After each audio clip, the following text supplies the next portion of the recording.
All right, you finally made it to the end. This is 4 of 4 in our trilogy of 4 parts. This is something that we really need to talk about because it's vital that you as an end user understand it. We talked about 3 corners of the triangle: PDPs, PDSs and KiKiPa. Clear, I hope.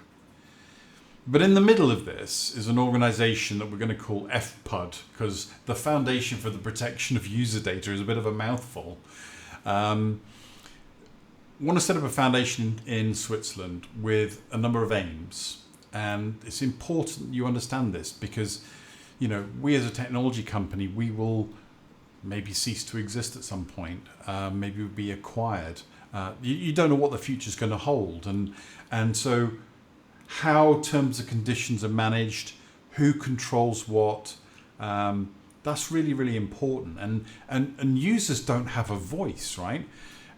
We've been talking about British Airways, and I don't mean to disparage them. They're generally a pretty good organisation, but you know, what if British Airways breaks the terms and conditions? Who's going to take them on? You know, so this is why we need an independent organisation in the Foundation for the Protection of User Data, FPUD. So rebalancing the power between you and the organizations that use your data. It's got to be clear in our terms and conditions, both you as a user, the personal data subscribers, and us as a technology company, who's responsible for what and what we're going to do when it goes wrong. And FPUD will give us those terms and conditions that we as 3 parties agree to adhere to. It ensures that you will own and control your data. And most importantly, it's going to advocate for your rights. You know, if we're lucky enough to achieve scale, then it'll be quite an important organisation to go out, talk to governments, try and influence policy, etc. But if we get that far, that would be just fantastic. We've got quite a way to go yet. But, you know, thinking out 10 years, it could be important. I mean, you look at the way rules and regulations are written today, like the GDPR regulations in Europe.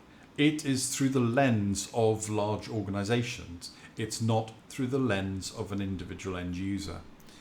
And we have to change that, but hopefully we'll get there. By watching this video, I hope you've learned something and you've found out a little bit about KiKiPa. If you're interested, please follow, share and subscribe. We're going to be going through multiple channels. We've got ourselves on x.com, we're going to YouTube, we're going to Telegram, etc. And coming up soon in the next sequence of videos is going to be NFTs that will be adornments to your digital profile. So I'd like to keep you here as somebody who's interested in the project as it evolves. I'm Stephen Pollard. I'm an ape on the internet.